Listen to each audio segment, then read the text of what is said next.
So much for your time. Good evening. Evening, Rob. How are you doing? Very well, but also very concerned. Give us a bit of background about the story.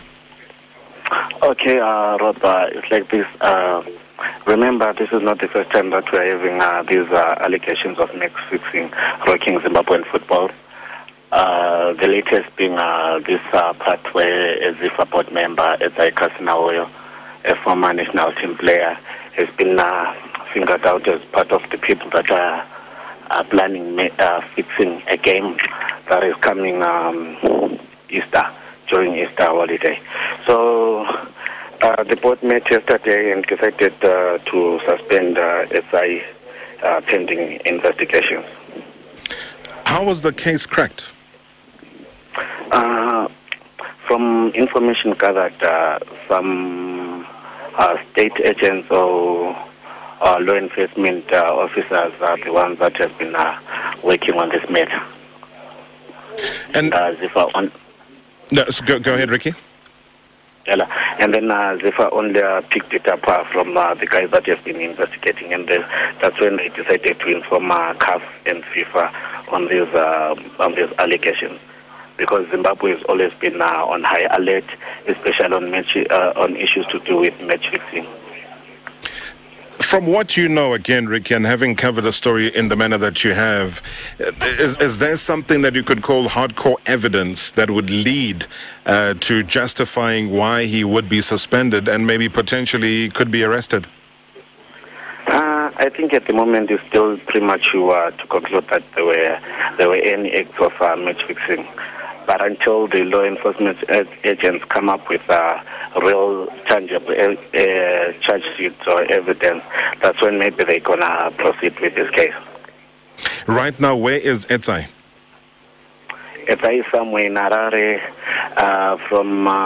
He's not picking up his phone, but he's saying that from reports, he's saying that he's going to issue a statement once he's had time to chat with his lawyers.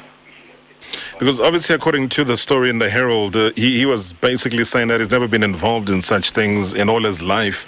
And the only relief that I have right now is that I am being told there is evidence and that will paint the correct picture and help set me free. So he sounds like somebody who's pretty confident here.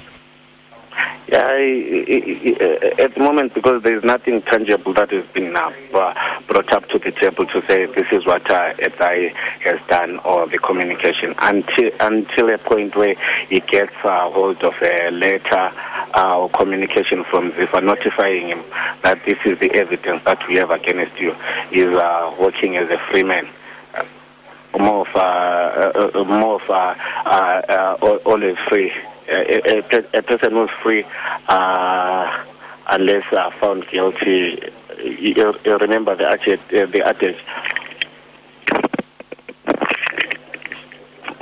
that one is always free unless proven guilty. Without a doubt, though, and it's been such a short stay for him in the ZIFA Executive Committee. I mean, he was only brought into power there in December only, and if he is suspended like he has been now, it doesn't really augur well for him reputationally. That would be a terrible blow for Edzai, because he's one of the people that are being viewed as future administrators of the game, especially here in Zimbabwe. Remember, Edzai is interested in sports, in player management, as well as in other soccer-related businesses. So I don't think he can ever engage in such activities. That's my view. Because you'd also correct me if I'm wrong here, Ricky. I mean, South Africa's hot-shot Zimbabwean footballer playing for Sundowns, Kama Billiard, would be somebody that Edzai would have interests in and works with.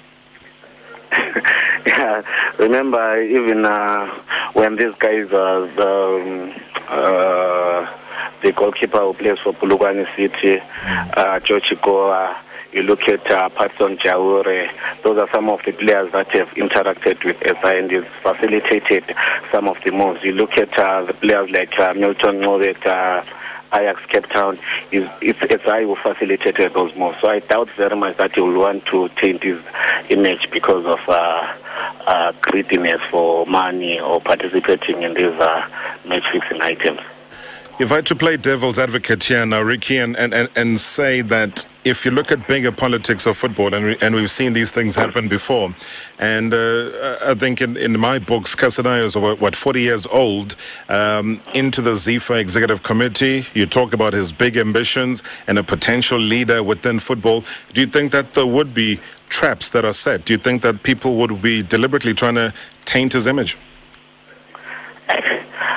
Like I said earlier on, without evidence, and you can't rule out issues to do with match fixing, especially when you remember that at one point Zimbabwe had this issue, the Asia Gate, the one that happened 7 years ago and got more than 80 people convicted also by ZIFA. And then it's only a month ago that the lead it finally came to closure. But going forward, I doubt very much that Edzai and the guys that are implicated can participate in such acts, because they know very well that the law enforcement, CAF, FIFA, and everyone is really watching closely Zimbabwean football at the moment.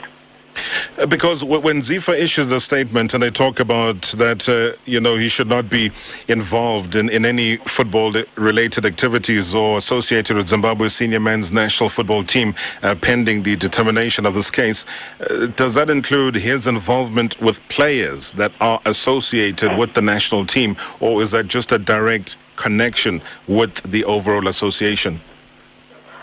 Obviously, it includes every football related issue, from managing players who are in the national team and those that are not in the national team, because he's deemed as someone who can have an influence on the outcome of our results. Looking at the Swaziland game again, Ricky, do you think it's going to draw all the attention now to seeing if any funny shenanigans happen in that game? From my understanding in my earlier interview with the ZIFA CEO, Mr. Jonathan Mashingai, they indicated that CAF is going to send maybe officials from Interpol to and other security enforcers to see to it that this game is it goes ahead without any planned matters to do with fixing this match. Are you aware if this game was going to be televised at all? Yeah, we are aware. It's going to be on TV? Yeah, it's going to be on TV. All right. So obviously then the public will have be in a better place as well to pass any form of judgment. Now, just quickly, Ricky, regarding still on the match-fixing scandal, the Warriors defensive link man, also chicken and skipper Danny Peary, University of Pretoria goalkeeper Washington Arubi, seem to be the latest suspects, and they've also been ordered now to appear before ZIFA's disciplinary committee. What's going on here? But you will not wrote that, Rob, that ZIFA haven't even named these players publicly. It's all about speculation at the moment. So it's difficult to say if these players are involved in this case. But if ever they are, then that's up to ZIFA to prove it. So these names would not have been released publicly? They haven't been released publicly as of now. And you would be hearing this and these names for the first time? It's something that has been circulating in social media as well as some of the papers. But for me, I doubt very much that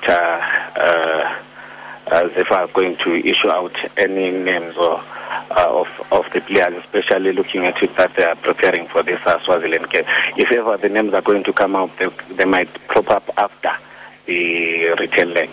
That is on Easter Monday. But if I'm not mistaken, again, Ricky, this has to do with the 2017 AFCON qualifier match against Guinea. Am I correct? Yeah, true. But you look at it, Rob, these guys, what they simply want to do is, instead of distracting these players from concentrating on the match at hand, they'll rather wait and then decide to issue out the name, to release the names of people involved after they qualify, because if ever they are having those names, it means that it is up to the coach whether to call them up for the camp or not. When is the announcement of the squad going to be made? Anytime this week. They've been promising that the squad will be announced this week, but I understand that the names for the local guys they've already sent invites to the players playing their trade locally. Is Danny Peary there? From what I heard, I think he's there. Based on form, do you think Washington Arubi deserves to be there? Based on form, even Arubi has been sitting on the bench at Pretoria, so I doubt very much that he will be part of the squad. But there are high chances that Jochiko, the one that has been mentioned in some social media, will be part of the squad that will travel to Swaziland. And just based on your opinion, if you had to be, let's say, an advisor to the association as well, the inclusion of a Danny Peary, if indeed it is true, what we are hearing news-wise, would it be wise for them to actually use him and play him if they're still going to go back and investigate him?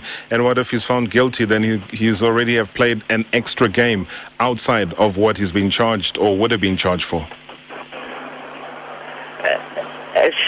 That's a tricky question, because you look at it, we have so many defensive midfielders here, and Deco has been one of the patriotic Zimbabweans. Then I doubt very much that even if he comes in, he's going to give us all his best.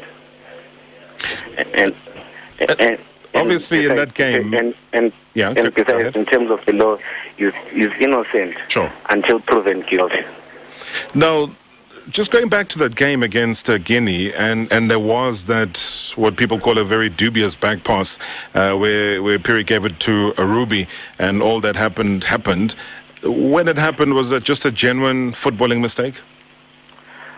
From my view as a sports journalist, I think that ball took an awkward bounce, and Arubi miscued.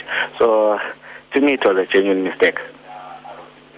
And obviously this has rocked Zimbabwe quite a bit, and I'm sure Southern African region as well, and I'm sure the African continent ultimately, and the entire world, because we are all interconnected. It's about, what, $30,000 I am made to believe around what is purported to be emerging around the scandal. Do you get similar figures that side? At the side, we are only hearing that these guys were promised $5,000 each,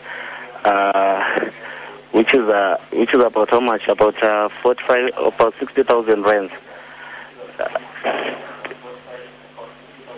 And the only advantage of going into this Swaziland game is that this thing is propped up before we play this qualifier.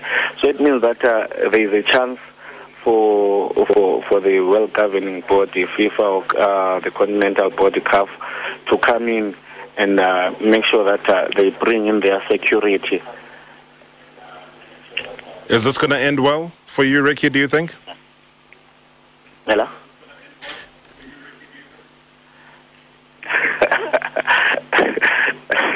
The last time, I remember the last time the Asia Gate issue took long to come to finality. But if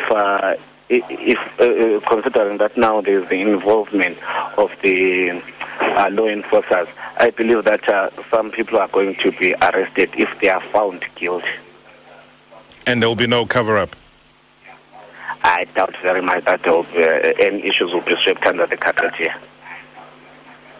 Well, I really hope it does get sorted out. I think such issues, Ricky, to agree with me, really need to be outside of our football, especially on the continent that is trying to rebuild itself and be seen as leading. There's the new FIFA president who's also spoken so well about trying to assist the African continent all around. So I think we're really going to need to try get this out of the way as soon as possible.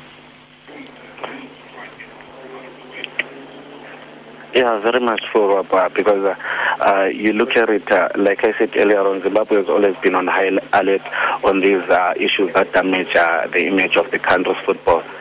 But without ruling out the issues to do with match fixing, I think this needs a wholesome approach.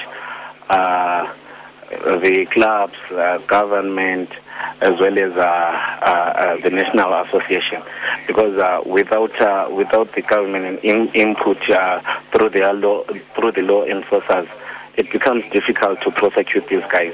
So to do away with these vile elements in football, we really need their input. Baba, I want to thank you so much indeed for coming through, Ricky. And it's a story that's quite close to you. We will be in touch with you if any further developments do happen. And once Edzai Kasinauyo has also been granted an opportunity as well to address the entire public for his side of the story, I'm sure we'll be on top of that and we'll be in touch with you. Thank you so very, very much indeed for joining us on Metro. You're welcome, Rob. That is Ricky Zililo, a journalist in the Chronicle, Bulawayo's most popular daily newspaper, having broken the match-fixing story for the publication.